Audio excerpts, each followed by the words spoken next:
Welcome to the Peak Revival podcast. My name is Vesna, and today I'm going to talk about the iron trap, why iron supplementation is not working for women.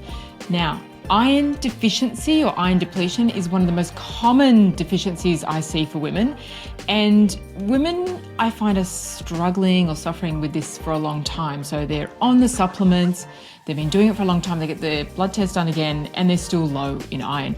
And then their doctor recommends an infusion, they have an iron infusion, and they feel great after that for a very short period of time, and then their iron levels drop down again. It is a problem, it is a big problem, and for a lot of women, they are so accustomed to low iron levels and being unable to elevate them that they just, move on with it, right? But it's really detrimental to our health because iron is such an important nutrient because it carries oxygen around our body. So if we don't have enough oxygen around our body, we're going to feel tired, we're not going to have the brain power, we're not going to focus. It gives us energy, it helps us with our immune system and so much more. So the common symptoms of anemia or iron depletion are pale skin, even pale conjunctiva, which is just, the part of the eye there, which goes pale, and even the nail beds go pale. Fatigue, headaches, kind of this dull ache that doesn't go away, breathlessness almost on, walking up a couple of stairs, so a very strange kind of breathlessness, brain fog, poor focus, poor work productivity. We can get weakness in our body, we can get brittle nails, and we can get cravings. Cravings for sugar is really common, or just any kind of weird cravings, and restless leg syndrome. There are many more symptoms that can come under the low iron or anemia banner, but they are the main ones. Okay, now there are different stages of iron depletion. So stage 1 is that when you have a blood test, it'll come back and your ferritin levels will be low. This is a blood protein that stores iron. Stage 2 is when you have low ferritin and low iron and transferrin saturation, which is another marker that will also be low. And then stage 3, you have all of the above and some more. Okay, so there are different varying degrees of iron depletion, and it's always good to identify where you're at and make sure that this is something that you're checking regularly. So like I said, we don't want to go too long and just kind of live with anemia or low iron because, the world's not getting the best of you. Your family's not getting the best of you. Your work's not getting the best of you. And it's really hard to enjoy your life when you're feeling constantly tired, this kind of muscular fatigue and these headaches, and you're just not feeling yourself.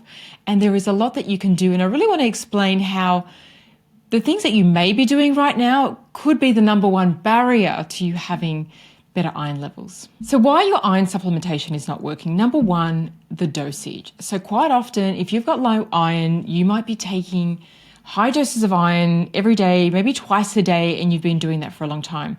And there is a problem with that, okay? So our body releases a hormone called hepcidin. Hepcidin protects our body from our iron levels going too high. When iron becomes too high, it's toxic for us.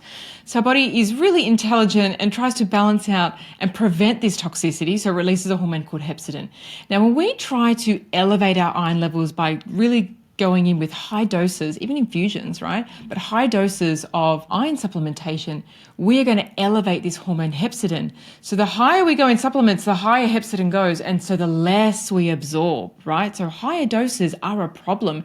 And what they've found is anything over 40 milligrams a day is going to elevate hepcidin and block iron absorption. So 40 milligrams once a day or even every second day, which sounds pretty crazy if you've got low, you're in anemia, right? Sounds pretty crazy, but that's actually what the studies have found is a really efficient dose to elevate iron levels and keep hepcidin low. So hepcidin, after one dose of 40 milligrams, it will stay elevated for 24 to 48 hours. So you can see that even if we're having it every day, it is going to cause this, a barrier for us from absorbing iron. So that is the number one block that I see. So too high in dosage of iron, and then not looking at the nutrient deficiencies, right? That's another barrier. So we're looking at B vitamins, B12, B9, B6, even B2 and copper. All of these nutrients are important cofactors for iron absorption and utilization. So it's not just a case of just taking an iron supplement.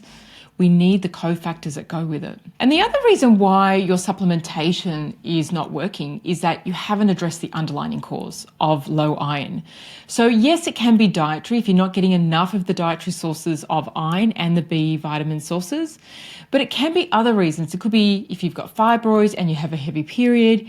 It can be from gut disorders like celiac or Crohn, inflammation in the system, right? Or an infection.